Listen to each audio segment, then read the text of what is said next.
Hello girls, good morning.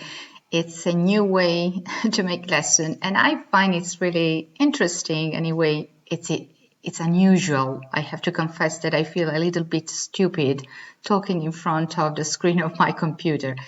Anyway, since we can't stop, we have to try to find the best way to continue our lessons. And today my lesson will be very short, don't worry, because I know that it could be really boring sitting in front of your computer listening to my voice for a long time.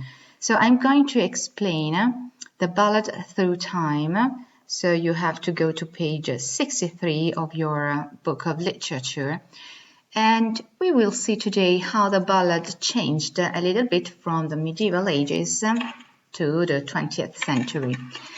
Ballads we have seen were very popular throughout Europe, and from the Middle Ages up to the present day, they continued to be, and they are still really popular. Also in Italy, do you remember we talked about Angelo Branduardi or Fabrizio De André and their songs, which are ballads.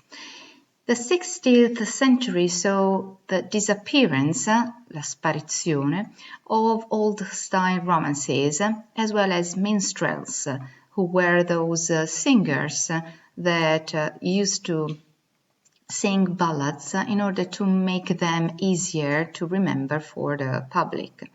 In the 17th and 18th centuries, there was a revival of magic and supernatural themes, while in the latter part of the 19th century, ballads continued to survive in England and the United States with different themes. In the 20th century, the term ballad was applied to a short song with a slow rhythm like the ones by Bob Dylan that we listened to in class, and romantic and sentimental content.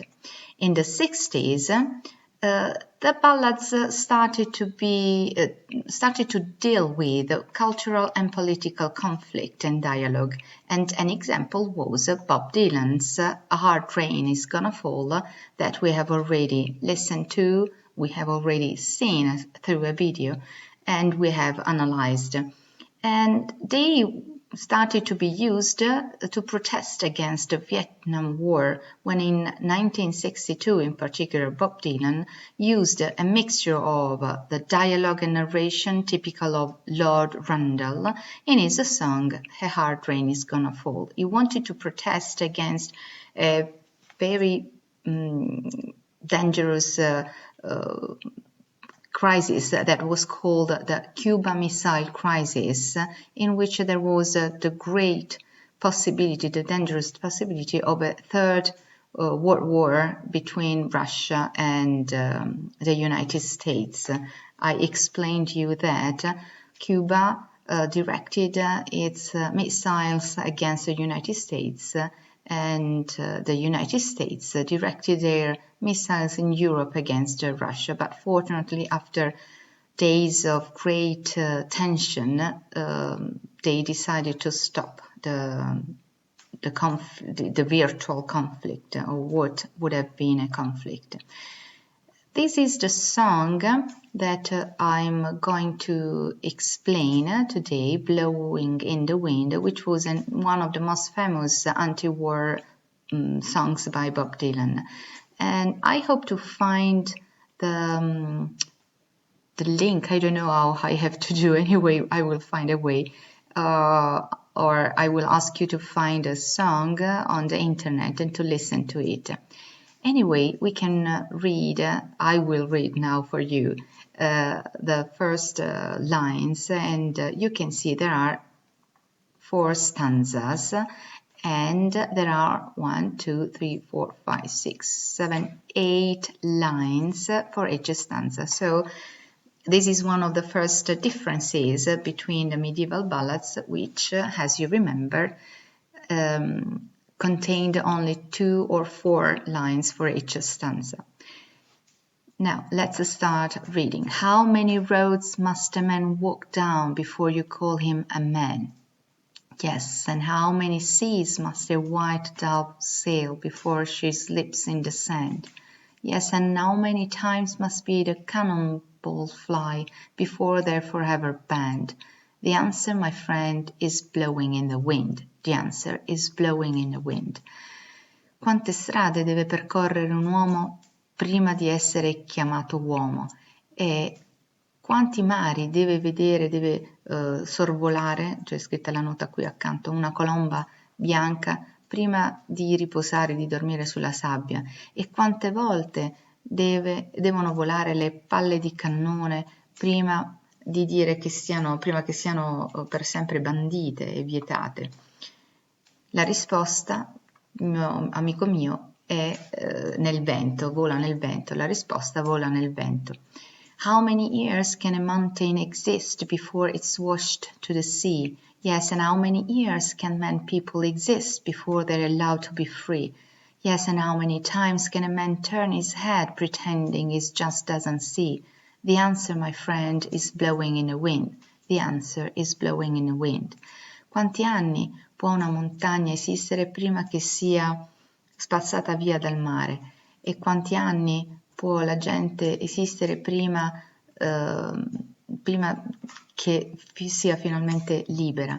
E quante volte può un uomo girare la testa facendo finta di non essere, fingendo di non vedere, si riferisce qui chiaramente alle guerre, ai conflitti, alle ingiustizie? La risposta, amico mio, vola nel vento.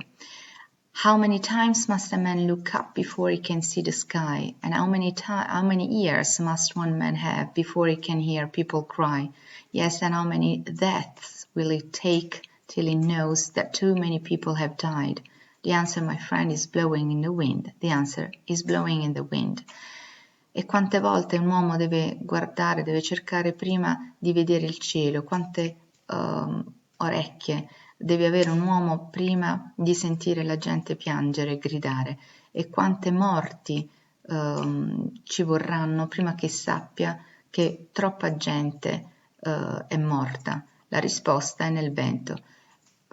Of course, here Bob Dylan is criticizing the war. There are many references to the war. For example, cannonballs refers clearly to the weapons used in a war.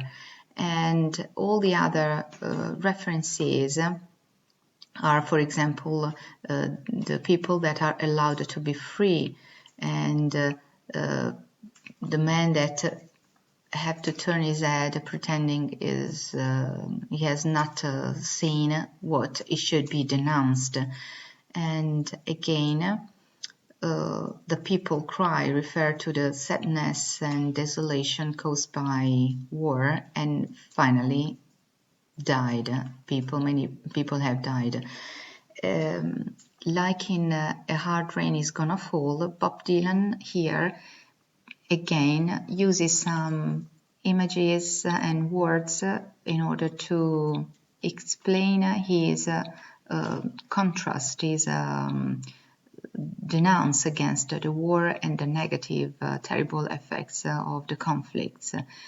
And the repetition of the last two lines in each stanza, the answer is blowing in the wind, refers to the fact that there is no answer, because all possible answers are useless. They blow in the wind. So even if we continue to ask ourselves why there are still wars, why there are so many people who die, why there are people who pretend not to see what should be denounced, nobody can give an answer, because the answer is in the wind. It's a little bit pessimistic. While do you remember in A Hard Rain Is Gonna Fall, there was a positive message. Do you remember the image of the rainbow, which was the only positive image aspect against the images of the war, which in Hard Rain Is Gonna Fall are also very violent and bloody. Do you remember the branch of the tree, which is black and bleeding, as well as the bleeding hammers and the contrasting images of the wolves and babies and so on? Okay, now I have finished. I have talked for a long time. I'm sorry. I hope I've been clear. And if you have any questions, you can ask me on WhatsApp. I invite you to look for the song and to listen to it. Next time, I will explain in a very short lesson the other two songs that are on page 64, and they are by the Beatles. No, Eleanor Rigby, here it is, and another one by, okay, One Republic. Okay, talk to you soon. Bye, have a nice day.